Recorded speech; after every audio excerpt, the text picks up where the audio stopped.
Hey everybody, welcome on into your go-to show for local sports here on the shore, the Delmarva Sports Insider. I'm Brandon Bossert. What's up? It's your Shirley Sports anchor, Devin J. Martin. We've got a lot to talk about tonight, Brandon. More playoff action here on the shore. Yeah, playoff action in Maryland, not yet for Delaware next week. Let's see what we got in store for you tonight. Final week of the regular season in Delaware, playoff spots on the line tonight in Maryland. It's the first round of the postseason. Were there any upsets in round one? There was one. Plus, we'll talk about the championship games taking place tomorrow in field hockey. Yeah, we've got 3 championships taking place tomorrow. We'll talk about that in just a bit, but first, we begin with the 2A District 3 title on the line in Delmar as the Wildcats hosting Woodbridge. Delmar wins the district with a win. Yeah, but the Blue Raiders still have an outside chance of taking the title if they win, and they held the lead late. So let's see if they could seal the deal. Now we're going to take you out to Delmar now. The Wildcats looking ahead for some more right there, giving it to the big man, Isaiah Holbrook. Good luck bringing that man down. Not to be denied. Delmar up 2 touchdowns. Now, Blue Raiders stay alive in the second half. Logan Morin looking long. What a pass. And look at that to Jakari Banks down the sideline, and he stays in bounds. Malachi Hayes finishes off the drive, and Woodbridge trails by just 6. And they get some help from the Wildcats on the next possession. You don't want that to happen. No. That ball is on the turf, and the Blue Raiders are in business. Yeah, and this was sloppy football here by Delmar. They paid for it. Malachi Hayes, the finisher for Woodbridge. Touchdown, extra point good. Blue Raiders up by 1.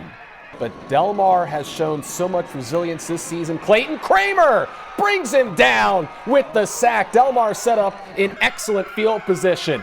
And what are you going to do now? You give it to Holbrook on the goal line. Drives his way in, not to be denied. And Delmar is in front. The Blue Raiders, though, they go marching down the field.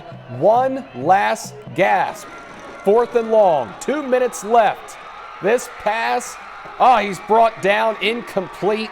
And Delmar would hold on to win 26-21. What a fantastic game in Delmar. They are your district champions. It was a fantastic regular season, and it came down to an incredible fourth quarter. And there's been multiple games this year where the Wildcats defense have come up in the clutch, getting timely sacks or forcing incompletions, as they did in this game against the Blue Raiders. That Blue Raiders offense has been hot all year.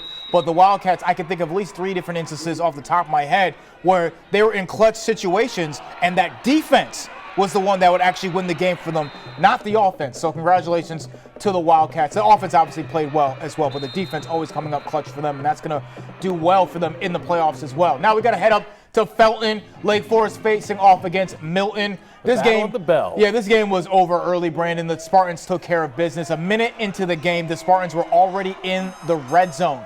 Aiden Young finishes off that drive with a touchdown run.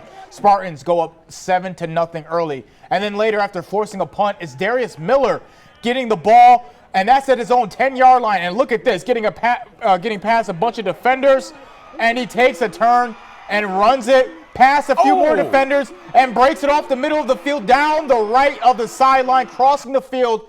And the Spartans have nothing in the way of stopping him from taking this one. I know we have a little bit of technical difficulties. Yeah, he would return that one for a touchdown. He was lights out tonight. Yeah, I mean, and really. There go the highlights. Yeah, he really was. It was too much for my camera. You said it was over early, and those highlights were over early. Yeah, so tell us about the final score. They were up 21-0 at the end of the first quarter, and they ended up winning 49-14. So Milford getting blown out in back-to-back weeks, losing to Delmar big, and then going on the road and losing to Lake Forest big as well. Yeah, and here's the thing about Lake Forest. They have been fantastic as well. They'll be in the playoffs in the 2A. If Delmar had lost that game to Woodbridge, it would have been Lake Forest who would have won that District 3. Yep. So hats off to the Spartans, who had a fantastic regular season. We'll see what they can do in the postseason. Now moving up to the 3A, it's Cape Henlopen basically has their playoff hopes in their own hands as they face St. George's up in Lewis.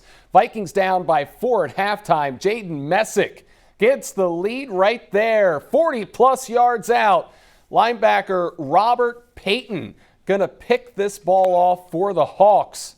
And let's see that highlight here as St. George is going to get a turnover right here. The linebacker. Top play nominee right there, Brandon. Look at him all the way to the house. Did it count?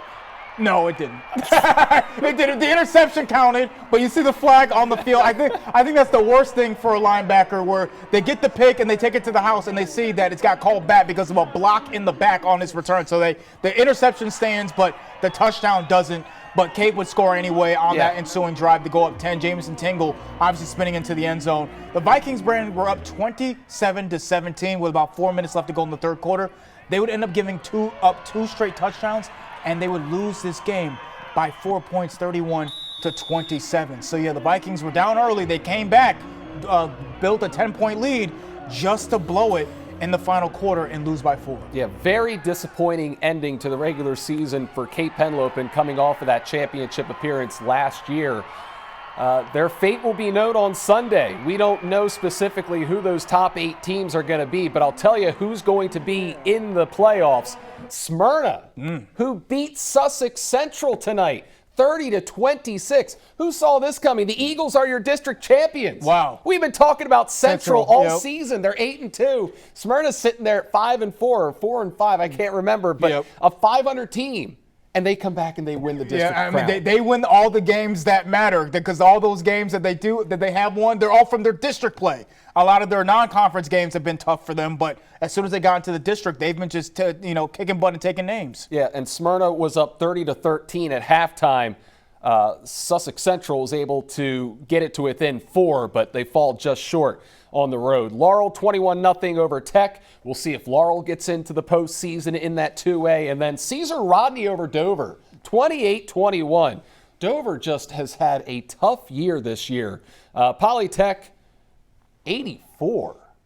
Early college 6. I think that might be the highest scoring game that I've seen in football in my years. Talk about going into the postseason on a high note. And then Conrad takes it over Seaford 34-20. So to recap, the week that was in Delaware football, congratulations to Smyrna and Delmar for winning those district titles, as well as Indian River, who won it a couple weeks ago. Yeah, Indian River, I mean, I think out of all the districts, they're the ones that have been the most consistent in terms of, hey, we're the top team, and it's not even close. No one else in our district is even close to us. Obviously, Delmar has been really good as well in District 3 and the 2A as well. All right, stay updated while we're at these games in real time. Make sure you follow WMDT Sports on Facebook and X right now.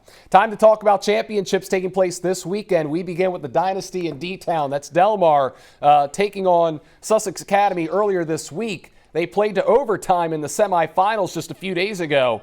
Layla Brown to Jordan Holloman on penalty corners worked like a charm all day as the Wildcats scored all 3 of their goals on that play. Delmar is led by senior leaders like Holloman and Brown, and the Wildcats going a stellar 16-1 so far this year. They will play Wilmington Friends in the finals, a team that Delmar beat 4-0 early on this season. They're looking for 9 in a row. Yeah, and I think they're going to get it. I think they're going to get it. Their leaders, Holloman and Brown, have been consistent all year. They've had their eyes on the prize. They already have championship experience. They were on the championship team last year, and I just don't see anything stopping them from getting that D2 crown, Brandon. Meanwhile, it's a rematch for the Division I championship. Cape Henlopen and Smyrna. The Vikings are the defending Division I champs, defeating Smyrna last year 1-0. This is the 4th year in a row that these two teams are going to go for the district Division I, one crown. Cape Henlopen obviously lost to Smyrna 2 years ago, so we're going to see if the Eagles can get some revenge for last season's loss. Obviously, they're both in the championship. And Macy Steinwedel was the hero in the quarterfinals. The senior had 4 goals, and the sophomore Emily Wells scored both goals in the Vikings semifinal win. So this is going to be a really, really good game. I think the Vikings should be favored in this one, though, but it's still going to be pretty close. It's going to be an even game, and the Eagles showing no mercy against Middletown in the semifinals. Smyrna putting up 8 goals on the Cavaliers on their way to their 4th straight championship game appearance. This program is led by one of the best players in the state. That's junior Bree Moffitt. Her team, an improbable title her freshman year, ending Cape's long title run, I believe 12 or 13 straight. Yep. This year, she has a team of players around her who can compete with the best, like Ava Pierce, Addison Beamer, Karen Acrelli. Since 2 early losses in the season against Sussex Academy and Cape, Smyrna's been unbeaten, and they are playing their best field hockey right now. Yeah, and if anyone's going to take Cape down, is going to be Smyrna. Bree Moffitt, obviously the coach's daughter, she's been very good on attack as well for the Eagles. So they have a lot of offensive firepower, but I look for this game to be a defensive battle. Every time these two teams meet, it's never a shootout. It's always a very close game, and I think that's what's going to happen as well this weekend in the championship. And you can see all those highlights coming up tomorrow on WMDT. That's going to do it for the A block. We're calling our first time out, but when we return, we're taking you over to Maryland. First round of the playoffs. Playoffs for the Bayside teams. That and more coming up next on Delmarva Sports Insider. I'm Bree Moffitt. I'm a midfielder. I'm from Smyrna High School, and you're watching Delmarva Sports Insider.